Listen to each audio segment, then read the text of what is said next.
Buen viaje, señor presidente, de Gabriel García Márquez, en 12 cuentos peregrinos.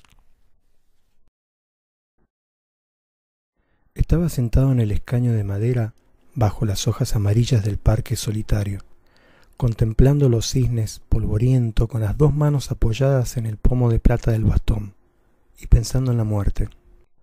Cuando vino a Ginebra por primera vez, el lago era sereno y diáfano, y había gaviotas mansas que se acercaban a comer en las manos, y mujeres de alquiler que parecían fantasmas de las 6 de la tarde, con volantes de organdí y sombrillas de seda. Ahora la única mujer posible, hasta donde alcanzaba la vista, era una vendedora de flores en el muelle desierto. Le costaba creer que el tiempo hubiera podido hacer semejantes estragos, no solo en su vida, sino también en el mundo. Era un desconocido más en la ciudad de los desconocidos ilustres.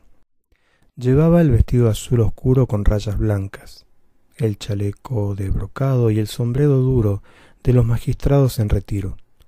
Tenía un bigote altivo de mosquetero, el cabello azulado y abundante con ondulaciones románticas. Las manos de arpista con la sortija de viudo en el anular izquierdo y los ojos alegres. Lo único que delataba el estado de su salud era el cansancio de la piel. Y aún así, a los 73 años, seguía siendo de una elegancia principal. Aquella mañana, sin embargo, se sentía a salvo de toda vanidad. Los años de la gloria y el poder habían quedado atrás sin remedio, y ahora solo permanecían los de la muerte. Había vuelto a Ginebra después de 2 guerras mundiales, en busca de una respuesta terminante para un dolor que los médicos de la Martinica no lograron identificar. Había previsto no más de 15 días, pero iban ya 6 semanas de exámenes agotadores y resultados inciertos, y todavía no se vislumbraba el final. Buscaban el dolor en el hígado, en el riñón, en el páncreas, en la próstata, donde menos estaba. Hasta aquel jueves indeseable en que el médico menos notorio de los muchos que lo habían visto lo citó a las 9 de la mañana en el pabellón de neurología. La oficina parecía una celda de monjes, y el médico era pequeño y lúgubre, y tenía la mano derecha escayolada por una fractura del pulgar. Cuando apagó la luz, apareció en la pantalla la radiografía iluminada de una espina dorsal que él no reconoció como suya, hasta que el médico señaló con un puntero debajo de la cintura la unión de 2 vértebras. «Su dolor está aquí», le dijo. Para él no era tan fácil. Su dolor era improbable y escurridizo, y a veces parecía estar en el costillar derecho, y a veces en el bajo vientre, y a menudo lo sorprendía con una punzada instantánea en la ingle. El médico lo escuchó en suspenso y con el puntero inmóvil en la pantalla. «Por eso nos despistó durante tanto tiempo», dijo, «pero ahora sabemos que está aquí». Luego se puso el índice en la sien y precisó: «Aunque en estricto rigor, señor presidente, todo dolor está aquí». Su estilo clínico era tan dramático que la sentencia final pareció benévola. El presidente tenía que someterse a una operación arriesgada e inevitable. Este le preguntó cuál era el margen de riesgo y el viejo doctor lo envolvió en una luz de incertidumbre. «No podríamos decirlo con certeza», le dijo. Hasta hacía poco, precisó, los riesgos de accidentes fatales eran grandes, y más aún los de distintas parálisis de diversos grados, pero con los avances médicos de las 2 guerras, esos temores eran cosas del pasado. «Váyase tranquilo», concluyó. «Prepare bien sus cosas y avísenos. Pero eso sí, no olvide que cuanto antes será mejor». No era una buena mañana para digerir esa mala noticia, y menos a la intemperie.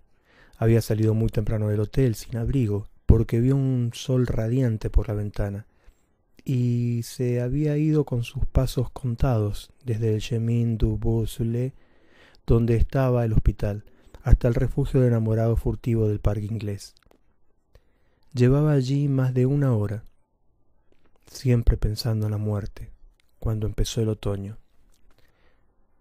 El lago se encrespó como un océano embravecido, y un viento de desorden espantó a las gaviotas y arrasó con las últimas hojas. El presidente se levantó y en vez de comprársela a la florista, arrancó una margarita de los canteros públicos y se la puso en el ojal de la solapa. La florista lo sorprendió. «Esas flores no son de Dios, señor», le dijo disgustada, «son del ayuntamiento». Él no le puso atención. Se alejó con trancos ligeros, empuñando el bastón por el centro de la caña y a veces haciéndolo girar con un donaire un tanto libertino. En el puente del Mont Blanc estaban quitando a toda prisa las banderas de la Confederación enloquecidas por la ventolera, y el surtidor esbelto coronado de espuma se apagó antes de tiempo. El presidente no reconoció su cafetería de siempre sobre el muelle porque habían quitado el toldo verde de la marquesina y las terrazas floridas del verano acababan de cerrarse. En el salón las lámparas estaban encendidas a pleno día y el cuarteto de cuerdas tocaba un Mozart premonitorio. El presidente cogió en el mostrador un periódico de la pila reservada para los clientes, colgó el sombrero y el bastón en la percha, se puso los lentes con armadura de oro para leer en la mesa más apartada, y sólo entonces tomó conciencia de que había llegado el otoño. Empezó a leer por la página internacional, donde encontraba muy de vez en cuando alguna noticia de las Américas, y siguió leyendo de atrás hacia adelante hasta que la mesera le llevó su botella diaria de agua de Evian.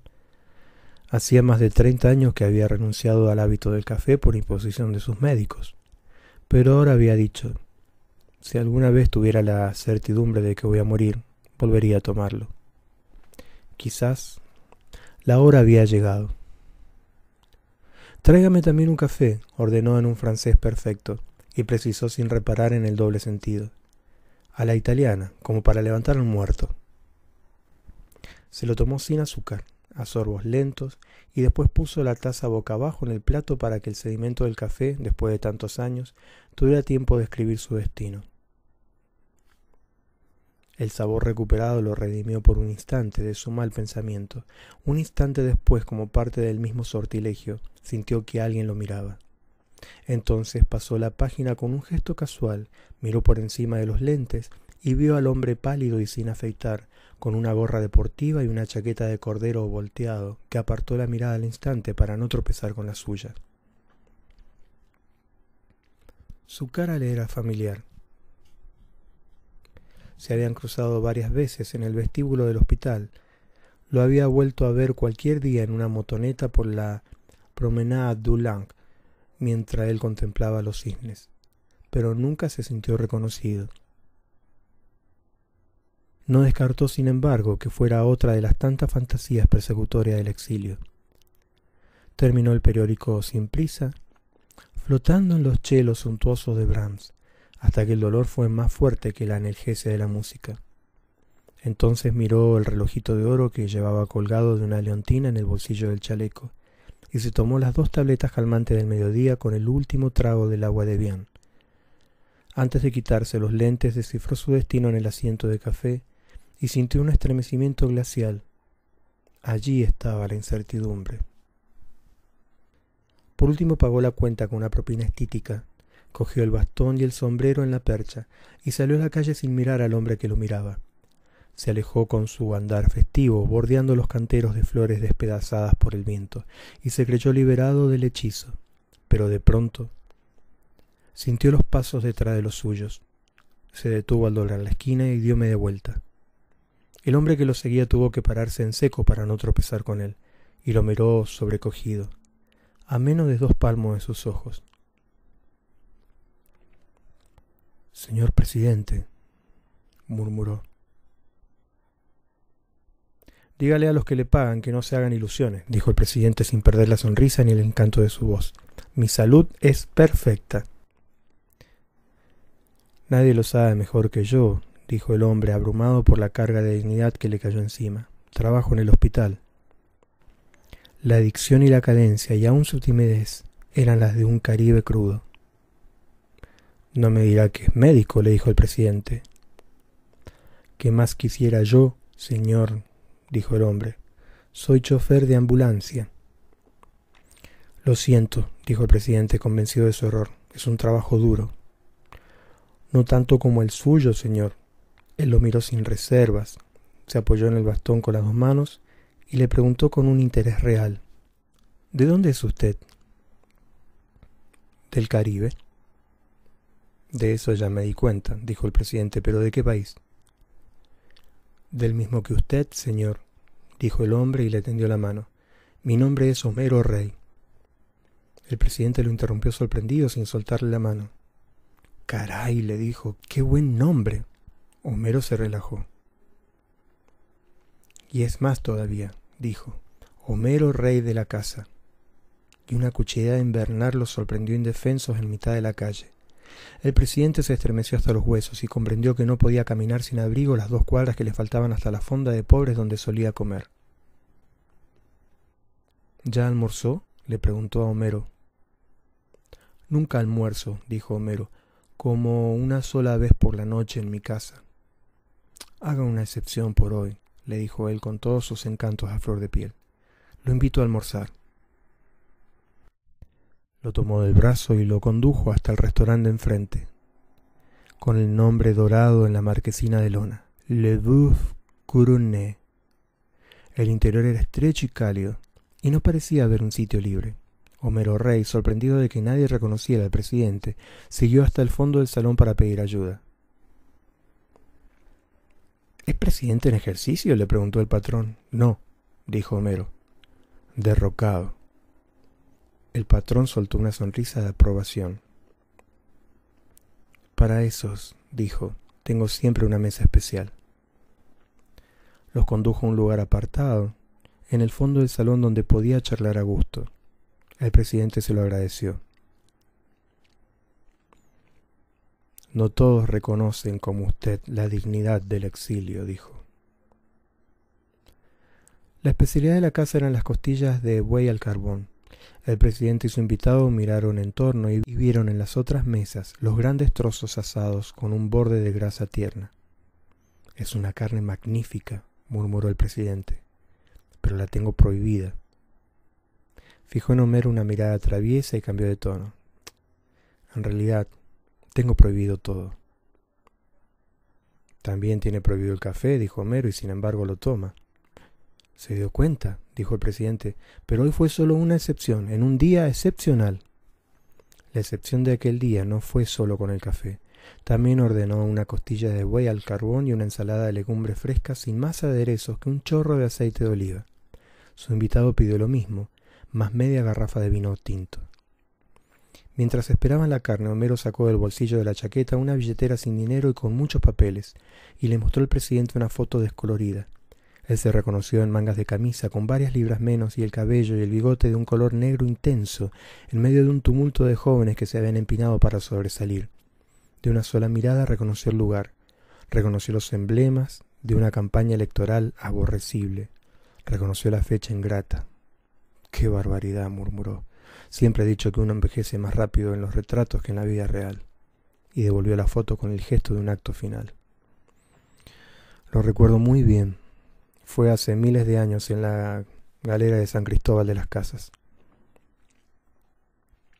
Es mi pueblo, dijo Homero, y se señaló a sí mismo en el grupo. Este soy yo. El presidente lo reconoció. Era una criatura.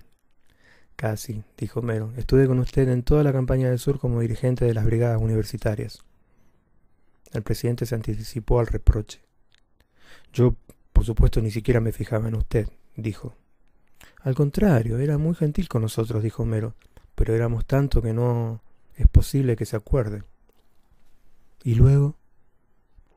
¿Quién lo puede saber más que usted?, dijo Homero. Después del golpe militar, lo que es un milagro es que los dos estemos aquí, listos para comernos medio buey. No muchos tuvieron la misma suerte. En ese momento le llevaron los platos. El presidente se puso la servilleta en el cuello como un babero de niño y no fue insensible a la callada sorpresa del invitado. Si no hiciera esto me perdería una corbata en cada comida, dijo.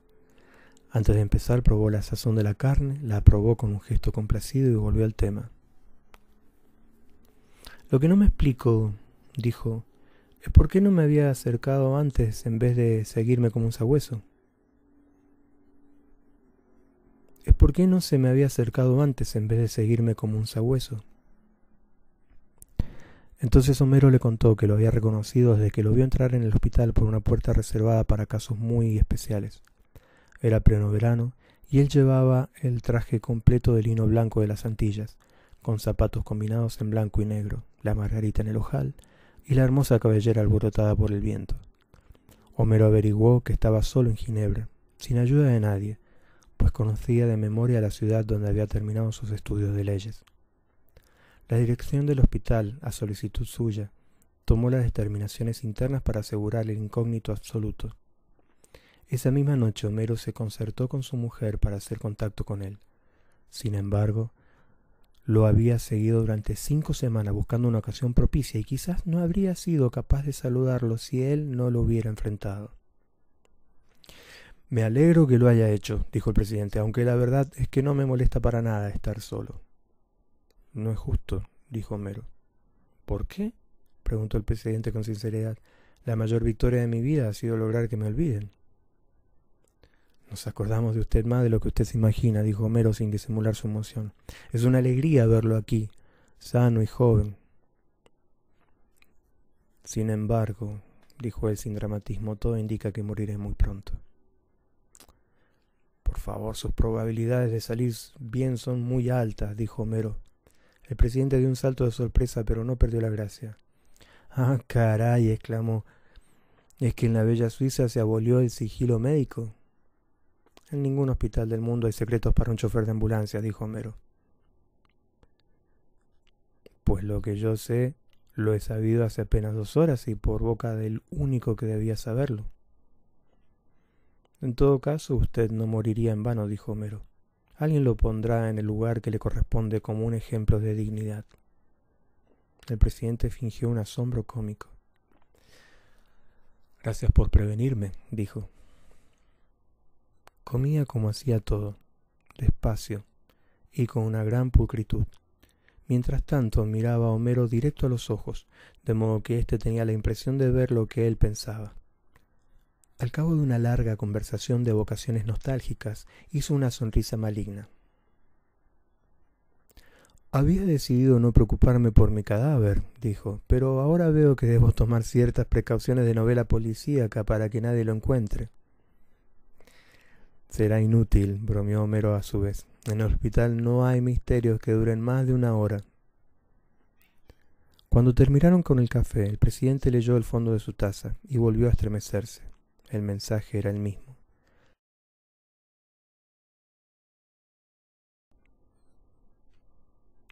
Sin embargo, su expresión no se alteró. Pagó la cuenta en efectivo, pero antes verificó la suma varias veces.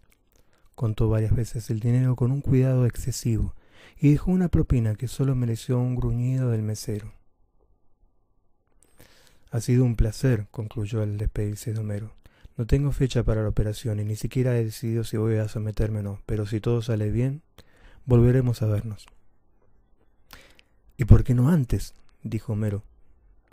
«Lázara, mi mujer, es cocinera de ricos. Nadie prepara el arroz con camarones mejor que ella, y nos gustaría tenerlo en casa una noche de estas». «Tengo prohibido los mariscos, pero los comeré con mucho gusto», dijo él. «Dígame cuándo». «El jueves es mi día libre», dijo Homero. «Perfecto», dijo el presidente. «El jueves a las 7 de la noche estoy en su casa. Será un placer». «Yo pasaré a recogerlo», dijo Homero. «Hôtelier Dames, 14 Rue de l'Industrie, detrás de la estación. ¿Es correcto?» «Correcto», dijo el presidente, y se levantó más encantador que nunca. «Por lo visto sabe hasta el número que calzo». «Claro, señor», dijo Homero divertido. 41. Lo que Homero Rey no le contó al presidente, pero se lo siguió contando durante años a todo el que quiso oírlo, fue que su propósito inicial no era tan inocente. Como otros choferes de ambulancia, tenía arreglos con empresas funerarias y compañías de seguro para vender servicios dentro del mismo hospital, sobre todo a pacientes extranjeros de escasos recursos. Eran ganancias mínimas, y además había que repartirlas con otros empleados que se pasaban de mano en mano los informes secretos sobre los enfermos graves. Pero era un buen consuelo para un desterrado, sin porvenir, que subsistía a duras penas con su mujer y sus 2 hijos con un sueldo ridículo. Lázara Davis, su mujer, fue más realista. Era una mulata fina de San Juan de Puerto Rico, menuda y maciza, del color del caramelo en reposo, y con unos ojos de perra brava que le iban muy bien a su modo de ser. Se habían conocido en los servicios de caridad del hospital, donde ella trabajaba como ayudante de todo después que un rentista de su país, que la había llevado como niñera, la dejó al garete en Ginebra. Se habían casado por el rito católico, aunque ella era princesa yoruba, y vivían en una sala y 2 dormitorios en el 8º piso sin ascensor de un edificio de migrantes africanos. Tenían una niña de 9 años, Bárbara, y un niño de 7, Lázaro, con algunos índices menores de retraso mental. Lázara Davis era inteligente y de mal carácter, pero de entrañas tiernas. Se consideraba a sí misma como una Tauro pura y tenía una fe ciega en sus augurios astrales. Sin embargo, nunca pudo cumplir el sueño de ganarse la vida como astróloga de millonarios.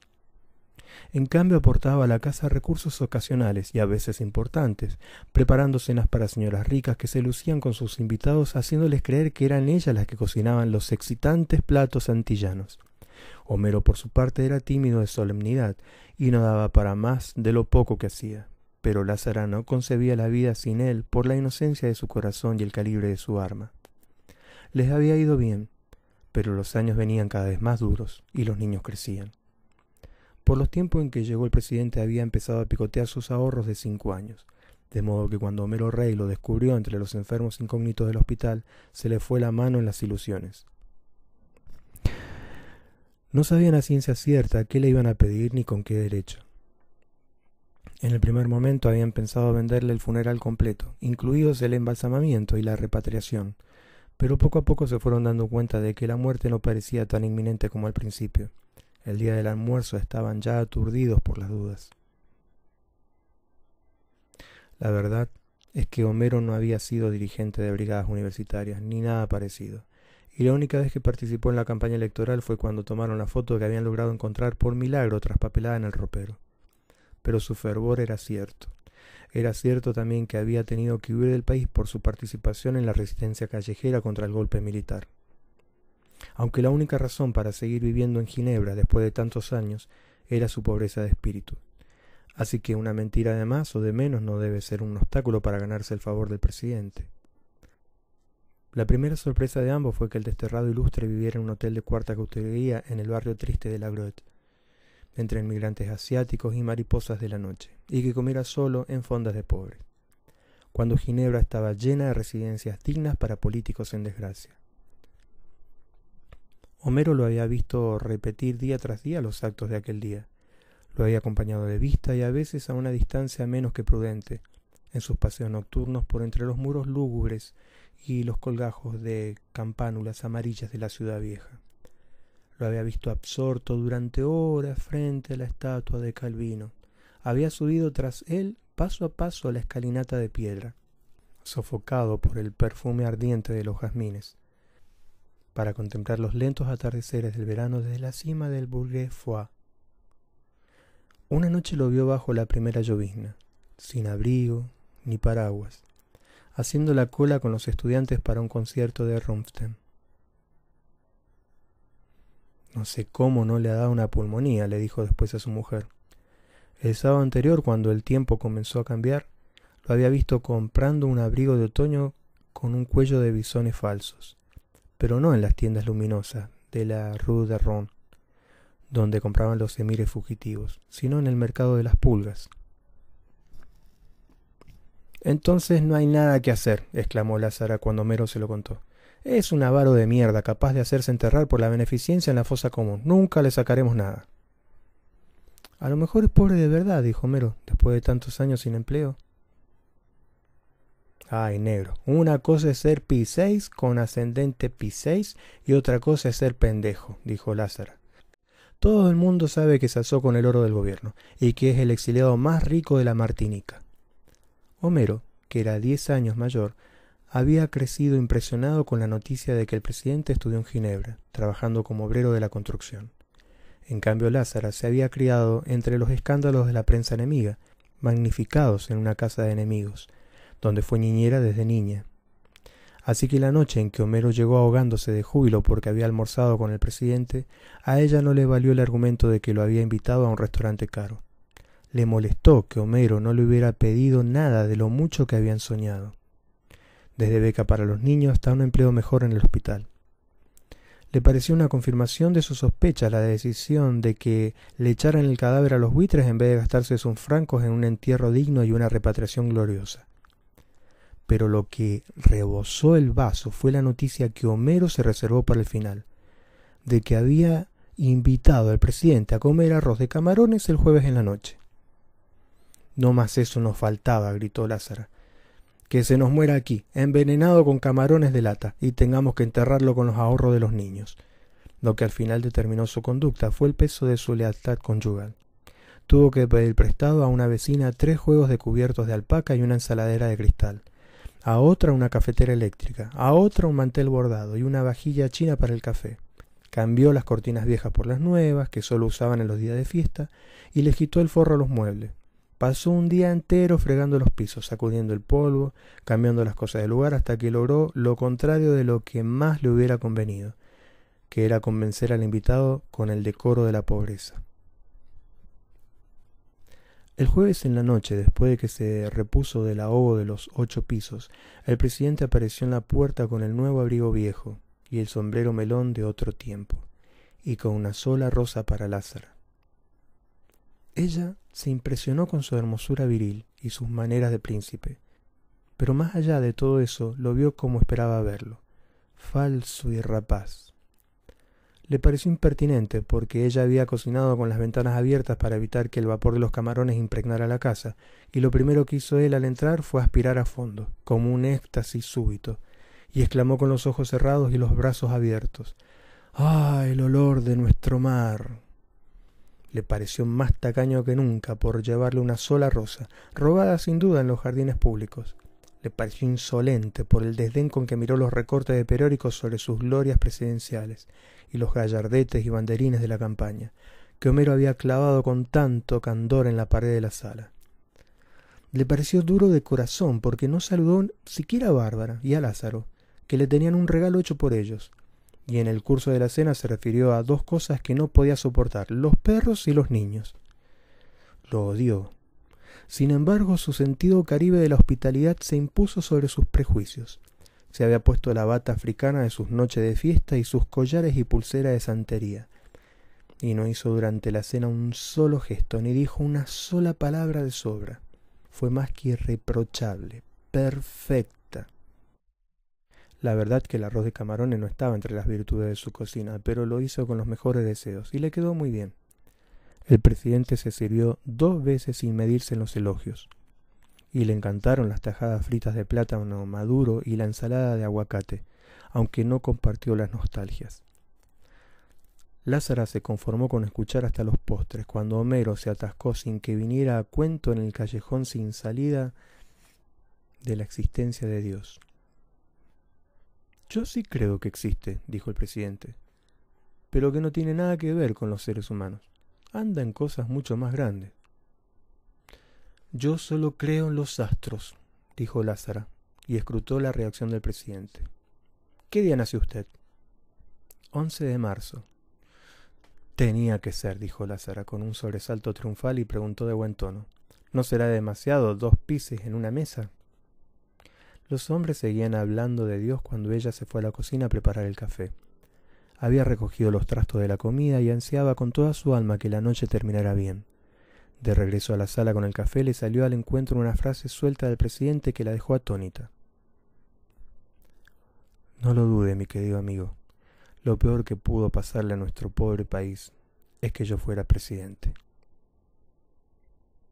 Homero vio a Lázara en la puerta con las tazas chinas y la cafetera prestada, y creyó que se iba a desmayar. También el presidente se fijó en ella. «No me mire así, señora», le dijo de buen tono. «Estoy hablando con el corazón». Y luego, volviéndose a Homero, terminó: «Menos mal que estoy pagando cara mi insensatez». Lázara sirvió el café, apagó la lámpara cenital de la mesa, cuya luz inclemente estorbaba para conversar, y la sala quedó con una penumbra íntima. Por primera vez se interesó en el invitado. cuya gracia no alcanzaba a disimular su tristeza. La curiosidad de Lázaro aumentó cuando él terminó el café y puso la taza boca abajo en el plato para que reposara el asiento. El presidente les contó en la sobremesa que había escogido la isla de Martinica para su destierro, por la amistad con el poeta Aimé Césaire, que por aquel entonces acababa de publicar su Cahiers d'un retour au pays natal, y le prestó ayuda para iniciar una nueva vida. Con los que le quedaba de la herencia de la esposa, compraron una casa de maderas nobles en la colina de Fort-de-France, con alambreras en las ventanas y una terraza de mar llena de flores primitivas, donde era un gozo dormir con el alboroto de los grillos y la brisa de melaza y el ron de caña de los trapiches. Se quedó allí con la esposa 14 años mayor que él y enferma desde su parto único, atrincherado contra el destino en la relectura viciosa de sus clásicos latinos, en latín, y con la convicción de que aquel era el acto final de su vida. Durante años tuvo que resistir las tentaciones de toda clase de aventuras que le proponían sus partidarios derrotados. Pero nunca volví a abrir una carta, dijo. Nunca, desde que descubrí que hasta las más urgentes eran menos urgentes una semana después, y que a los 2 meses no se acordaba de ellas, ni que las había escrito. Miró a Lázaro a media luz cuando encendió un cigarrillo y se lo quitó con un movimiento ávido de los dedos. Le dio una chupada profunda y retuvo el humo en la garganta. Lázaro, sorprendida, cogió la castilla y los fósforos para encender otro, pero él le devolvió el cigarrillo encendido. Fuma usted con tanto gusto que no pude resistir la tentación, le dijo él, pero tuvo que soltar el humo porque sufrió un principio de tos. Abandoné el vicio hace muchos años, pero él no me abandonó a mí por completo. Algunas veces ha logrado vencerme, como ahora. La tos le dio 2 sacudidas más. Volvió el dolor. El presidente miró la hora en el relojito del bolsillo y tomó las 2 tabletas de la noche. Luego escrutó el fondo de la taza. No había cambiado nada, pero esta vez no se estremeció. Algunos de mis antiguos partidarios han sido presidentes después que yo, dijo. Sáyago, dijo Homero. Sáyago y otros, dijo él, todos como yo, usurpando un honor que no merecíamos con un oficio que no sabíamos hacer. Algunos persiguen solo el poder, pero la mayoría busca todavía menos, el empleo. Lázaro se encrespó. ¿Usted sabe lo que dicen de usted?, le preguntó. Homero, alarmado, intervino. Son mentiras. Son mentiras y no lo son, dijo el presidente con una calma celestial. Tratándose de un presidente, las peores ignominias pueden ser las 2 cosas al mismo tiempo, verdad y mentira. Había vivido en la Martinica todos los días del exilio, sin más contactos con el exterior que las pocas noticias del periódico local. Sosteniéndose con clases de español y latín en un liceo oficial y con las traducciones que a veces le encargaba Aimé Césaire. El calor era insoportable en agosto, y él se quedaba en la hamaca hasta el mediodía, leyendo el arrullo del ventilador de aspas del dormitorio. Su mujer se ocupaba de los pájaros que creaban libertad, aun en las horas de más calor, protegiéndose del sol con un sombrero de paja de alas grandes, adornado de frutillas artificiales y flores de organdí. Pero cuando bajaba el calor era bueno tomar el fresco de la terraza. Él, con la vista fija en el mar hasta que se hundía en las tinieblas, y ella con su mecedor de mimbre, con el sombrero roto y las sortijas de fantasía en todos los dedos, viendo pasar los buques del mundo. Ese va para Puerto Santo, decía ella. Ese casi no puede andar con la carga de guineos de Puerto Santo, decía. Pues no le parecía posible que pasara un buque que no fuera de su tierra. Él se hacía el sordo, aunque al final ella logró olvidar mejor que él, porque se quedó sin memoria. Permanecían así hasta que terminaban los crepúsculos fragorosos y tenían que refugiarse en la casa derrotados por los zancudos. Uno de estos tantos agostos, mientras leía el periódico en la terraza, el presidente dio un salto de asombro. «Ah, caray», dijo, «he muerto en Estoril». Su esposa, levitando en el sopor, se espantó con la noticia.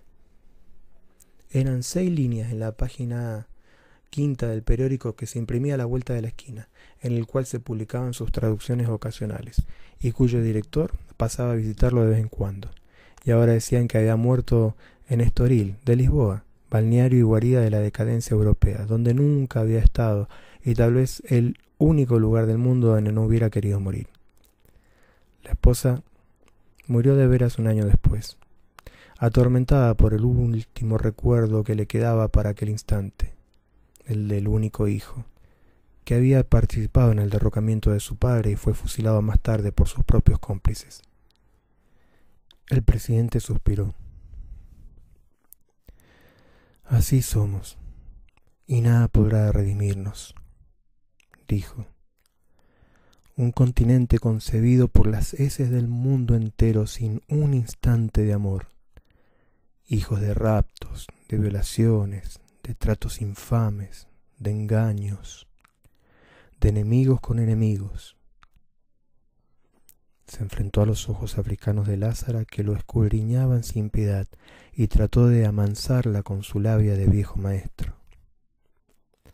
La palabra mestizaje significa mezclar las lágrimas con la sangre que corre. ¿Qué puede esperarse de semejante brebaje? Lázara lo clavó en su sitio con un silencio de muerte, pero logró sobreponerse poco antes de la medianoche y lo despidió con un beso formal. El presidente se opuso a que Homero lo acompañara al hotel, pero no pudo impedir que lo ayudara a conseguir un taxi. De regreso a casa, Homero encontró a su mujer descompuesta de furia. «Ese es el presidente mejor tumbado del mundo», dijo ella, «un tremendo hijo de puta». A pesar de los esfuerzos que hizo Homero por tranquilizarla, pasaron en vela una noche terrible. Lázara reconocía que era uno de los hombres más bellos que había visto, con un poder de seducción devastadora y una virilidad de cemental. «Así como está, viejo y jodido, debe ser todavía un tigre en la cama», dijo, pero creía que esos dones de Dios los había malbaratado al servicio de la simulación. No podía soportar sus alardes de haber sido el peor presidente de su país, ni sus ínfulas de ascetas, y estaba convencida de que era dueño de la mitad de los ingenios de la Martinica, ni la hipocresía de su desdén por el poder. Si era evidente que lo daría todo por volver un minuto a la presidencia para hacerles morder el polvo a sus enemigos. Y todo eso, concluyó, solo por tenernos rendidos a sus pies. «¿Qué puede ganar con eso?», dijo Homero. «Nada», dijo ella. «Lo que pasa es que la coquetería es un vicio que no se sacía con nada». Era tanta su furia que Homero no pudo soportarla en la cama y se fue a terminar la noche envuelto con una manta en el diván de la sala. Lázara se levantó también en la madrugada, desnuda de cuerpo entero, como solía dormir y estar en casa. Y hablando consigo misma, en un monólogo de una sola cuerda. En un momento borró de la memoria de la humanidad todo rastro de la cena indeseable. Devolvió al amanecer las cosas prestadas, cambió las cortinas nuevas por las viejas y puso los muebles en su lugar, hasta que la casa volvió a ser tan pobre y decente como había sido hasta la noche anterior. Por último arrancó los recortes de prensa, los retratos, los banderines y gallardetes de la campaña abominable, y tiró todo en el cajón de la basura con un grito final. «¡Al carajo!». Una semana después de la cena, Homero encontró al presidente esperándolo a la salida del hospital, con la súplica de que lo acompañara a su hotel. Subieron los 3 pisos empinados hasta una mansarda con una sola claraboya que daba a un cielo de ceniza y atravesada por una cuerda con ropa puesta a secar. Había además una cama matrimonial que ocupaba la mitad del espacio, una silla simple, un aguamanil y un bidé portátil, y un ropero de pobres con el espejo nublado. El presidente notó la impresión de Homero. «Es el mismo cubil donde viví mis años de estudiantes», le dijo como excusándose. «Lo reservé desde Fort de France». Sacó de una bolsa de terciopelo y desplegó sobre la cama el saldo final de sus recursos: varias pulseras de oro con distintos adornos de piedras preciosas, un collar de perlas de 3 vueltas y otros 2 aros de oro y piedras preciosas, 3 cadenas de oro con medallas de santos y un par de aretes de oro con esmeraldas, otro con diamantes y otro con rubíes, 2 relicarios y un guardapelos, 11 sortijas con toda clase de monturas preciosas y una diadema de brillantes que pudo haber sido de una reina. Luego sacó de un estuche distintos 3 pares de mancornas de plata y 2 de oro, con sus correspondientes pisacorbatas, y un reloj de bolsillo enchapado en oro blanco. Por último sacó de una caja de zapatos sus 6 condecoraciones, 2 de oro, una de plata y el resto chatarra pura. «Es todo lo que me queda en la vida», dijo. No tenía más alternativas que venderlo todo para completar los gastos médicos y deseaba que Homero le hiciera el favor con el mayor sigilo. Sin embargo, Homero no se sintió capaz de complacerlo mientras no tuviera las facturas en regla.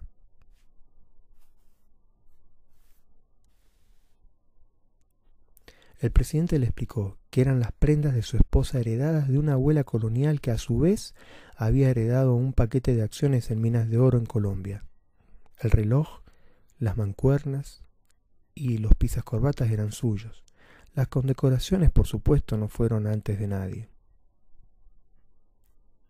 «No creo que alguien tenga facturas de cosas así», dijo. Homero fue inflexible. «En ese caso», reflexionó el presidente, «no me quedará más remedio que dar la cara». Empezó a recoger las joyas con una calma calculada. «Le ruego que me perdone, mi querido Homero, pero es que no hay peor pobreza que la de un presidente pobre», le dijo. «Hasta sobrevivir parece indigno». En este instante Homero lo vio con el corazón y le rindió sus armas. Aquella noche Lázara regresó tarde a casa. Desde la puerta vio las joyas radiantes bajo la luz mercurial del comedor y como si hubiera visto un alacrán en su cama. «No seas bruto, negro», dijo asustada. «¿Por qué están aquí estas cosas?» La explicación de Homero la inquietó todavía más. Se sentó a examinar las joyas, una por una, con una meticulosidad de orfebre. A un cierto momento suspiró. «Debe ser una fortuna». Por último, se quedó mirando a Homero sin encontrar una salida para su ofuscación. «Carajo», dijo. «¿Cómo hace uno para saber si todo lo que ese hombre dice es verdad?» «¿Y por qué no?», dijo Homero. «Acabo de ver que él mismo lava su ropa y la seca en el cuarto igual que nosotros, colgada en un alambre». «Por tacaño», dijo Lázara. «O por pobre», dijo Homero. Lázara volvió a examinar las joyas, pero ahora con menos atención, porque también ella estaba vencida. Así que la mañana siguiente se vistió con lo mejor que tenía, se aderezó con las joyas que le parecieron más caras, se puso cuantas sortijas pudo en cada dedo, hasta en el pulgar, y cuantas pulseras pudo ponerse en cada brazo, y se fue a venderlas. «A ver quién le pide facturas a Lázara Davis», dijo al salir, pavoneándose de risa.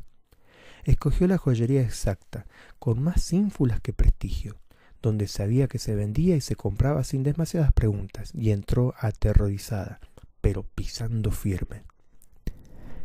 Un vendedor vestido de etiqueta, enjuto y pálido, le hizo una venia teatral al besarle la mano, y se puso a sus órdenes. El interior era más claro que el día, por los espejos y las luces intensas, y la tienda entera parecía de diamante. Lázara, sin mirar apenas al empleado por temor de que se le notara la farsa, siguió hasta el fondo. El empleado la invitó a sentarse ante uno de los 3 escritorios Luis XV que servían de mostradores individuales, y extendió encima un pañuelo inmaculado. Luego se sentó frente a Lázara y esperó. «¿En qué puedo servirle?». Ella se quitó las sortijas, las pulseras, los collares, los aretes, todo lo que llevaba a la vista, y fue poniéndolo sobre el escritorio en un orden de ajedrez. Lo único que quería, dijo, era conocer su verdadero valor.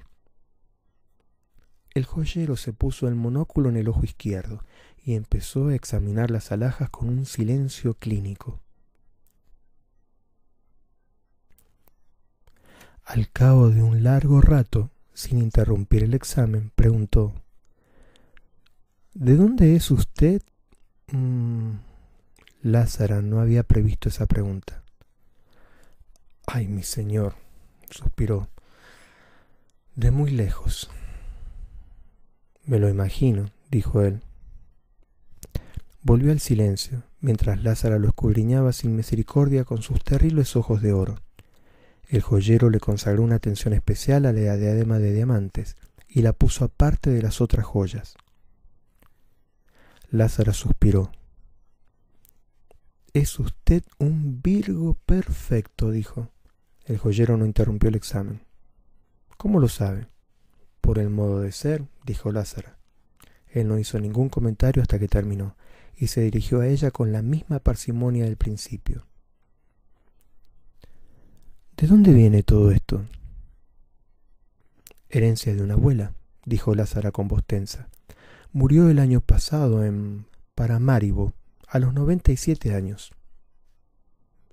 El joyero la miró entonces a los ojos. «Lo siento mucho», le dijo, «pero el único valor de estas cosas es lo que pese el oro». Cogió la diadema con la punta de los dedos y la hizo brillar bajo la luz deslumbrante. «Salvo esta. Es muy antigua, egipcia tal vez, y sería invaluable si no fuera por el mal estado de los brillantes. Pero de todos modos tiene un cierto valor histórico. En cambio, las piedras de las otras alhajas, las amatistas, las esmeraldas, los rubíes, los ópalos, todas, sin excepción, eran falsas». «Sin duda las originales fueron buenas», dijo el joyero, mientras recogía las prendas para devolverlas. «Pero de tanto pasar de una generación a otra se han ido quemando en el camino las piedras legítimas, reemplazadas por culos de botella». Lázara sintió una náusea verde, respiró hondo y dominó el pánico. El vendedor la consoló. «Ocurre a menudo, señora».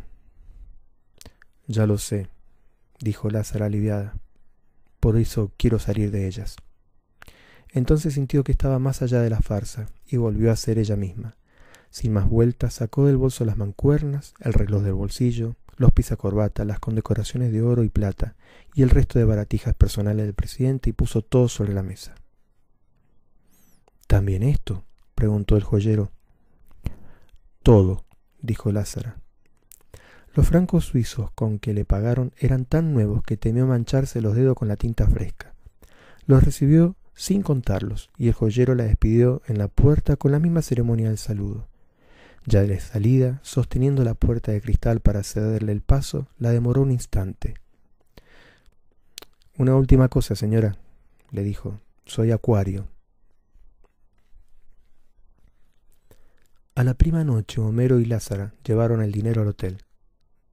Hechas otra vez las cuentas, faltaba un poco más, de modo que el presidente se quitó y fue poniendo sobre la cama el anillo matrimonial, el reloj con la leontina y las mancuernas y el pisacorbata que estaba usando. Lázara le devolvió el anillo. «Esto no», le dijo, «un recuerdo así no se puede vender». El presidente lo admitió y volvió a ponerse el anillo. Lázara le devolvió a sí mismo el reloj del chaleco. «Esto tampoco», dijo. El presidente no estuvo de acuerdo, pero ella lo puso en su lugar. «¿A quién se le ocurre vender relojes en Suiza?» «Y ya vendimos uno», dijo el presidente. «Sí, pero no por el reloj, sino por el oro».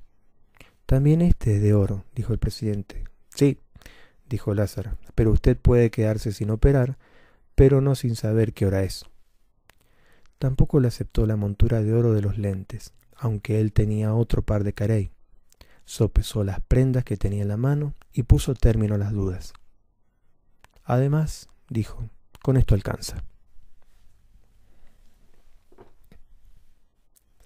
Antes de salir descolgó la ropa mojada sin consultárselo y se la llevó para secarla y plancharla en la casa. Se fueron en la motoneta, Homero conduciendo y Lázara en la parrilla abrazada a su cintura. Las luces públicas acababan de encenderse en la tarde malva. El viento había arrancado las últimas hojas y los árboles parecían fósiles desplumados. Un remolcador descendía por el Ródano con un radio a todo volumen que iba dejando por las calles un reguero de música. Georges Brassens cantaba: Mon amour tient bien là, vers le temps va passer par là, et le tennis un barbe dans le jeune d'Attila, par là où son cheval passe d'amour ne repose pas. Homero y Lázara corrían en silencio embriagados por la canción y el olor memorable de los jacintos. Al cabo de un rato, ella pareció despertar de un largo sueño. «Carajo», dijo. «¿Qué?» «El pobre viejo», dijo Lázara. «Qué vida de mierda». El viernes siguiente, 7 de octubre, el presidente fue operado en una sesión de 5 horas que por el momento dejó las cosas tan oscuras como estaban. En rigor, el único consuelo era saber que estaba vivo. Al cabo de 10 días lo pasaron a un cuarto compartido con otros enfermos y pudieron visitarlo. Era otro, desorientado y macilento, y un cabello ralo que se le desprendía con el solo roce de la almohada. De su antigua prestancia solo le quedaba la fluidez de las manos. Su primer intento de caminar con 2 bastones ortopédicos fue descorazonador. Lázara se quedaba a dormir a su lado para ahorrarle el gasto de una enfermera nocturna. Uno de los enfermos del cuarto pasó la primera noche gritando por el pánico de la muerte. Aquellas veladas interminables acabaron con las últimas reticencias de Lázara. A los 4 meses de haber llegado a Ginebra le dieron el alta. Homero, administrador meticuloso de sus fondos exiguos, pagó las cuentas del hospital y se lo llevó en una ambulancia con otros empleados que ayudaron a subirlo al 8º piso. Se instaló en la alcoba de los niños, a quienes nunca acabó de reconocer, y poco a poco volvió a la realidad. Se empeñó en los ejercicios de rehabilitación con un rigor militar y volvió a caminar con un solo bastón, pero aún vestido con la buena ropa de antaño estaba muy lejos de ser el mismo, tanto por su aspecto como por el modo de ser. Temeroso del invierno que se anunciaba muy severo y que en realidad fue el más crudo de lo que iba del siglo, decidió regresar en un barco que zarpaba de Marsella el 13 de diciembre, contra el criterio de los médicos que querían vigilarlo un poco más. A última hora el dinero no alcanzó para tanto, y Lázara quiso completarlo a escondidas de su marido con un rasguño más en los ahorros de los niños, pero también allí encontró menos de lo que suponía. Entonces Homero le confesó que lo había cogido a escondidas de ella para completar la cuenta del hospital. Bueno, se resignó Lázara, digamos que era el hijo mayor. El 11 de diciembre lo embarcaron en el tren de Marsella bajo una fuerte tormenta de nieve, y solo cuando volvieron a casa encontraron una carta de despedida en la mesa de noche de los niños. Allí mismo dejó su anillo de bodas para Bárbara, junto con el de la esposa muerta que nunca trató de vender, y el reloj de Leontina para Lázaro. Como era domingo, algunos vecinos caribes que descubrieron el secreto habían acudido a la estación de Cornavín con un conjunto de arpas de Veracruz. El presidente estaba sin aliento, con el abrigo de perdulario y una larga bufanda de colores que había sido de Lázara, pero aún así permaneció en el pescante del último vagón, despidiéndose con el sombrero bajo el azote del vendaval. El tren empezaba a acelerar cuando Homero cayó en la cuenta de que se había quedado con el bastón. Corrió hasta el extremo del andén y lo lanzó con bastante fuerza para que el presidente lo atrapara en el aire, pero cayó entre las ruedas y quedó destrozado. Fue un instante de terror. Lo último que vio Lázara fue la mano trémula estirada para atrapar el bastón que nunca alcanzó, y el guardián del tren que logró agarrar por la bufanda al anciano cubierto de nieve, y lo salvó en el vacío. Lázara corrió despavorida al encuentro del marido tratando de reír detrás de las lágrimas. «Dios mío», le gritó, «ese hombre no se muere con nada». Llegó sano y salvo. según anunció en un extenso telegrama de gratitud. No se volvió a saber nada de él en más de un año. Por fin llegó una carta de 6 hojas manuscritas en la que ya era imposible reconocerlo. El dolor había vuelto, tan intenso y puntual como antes, pero él decidió no hacerle caso y dedicarse a vivir la vida como viniera.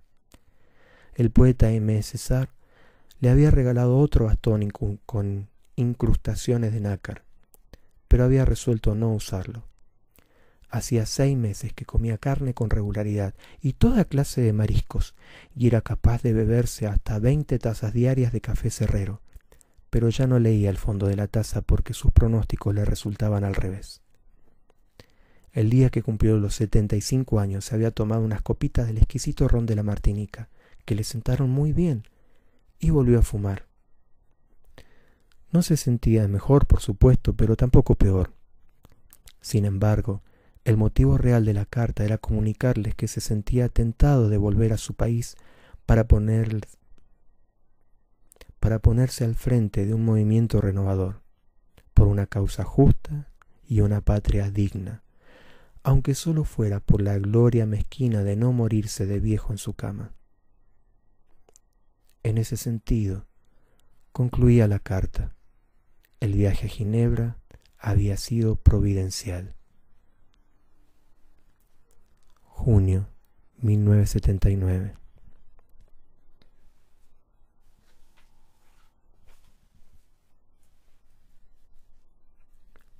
Buen viaje, señor presidente. De Gabriel García Márquez, en 12 cuentos peregrinos.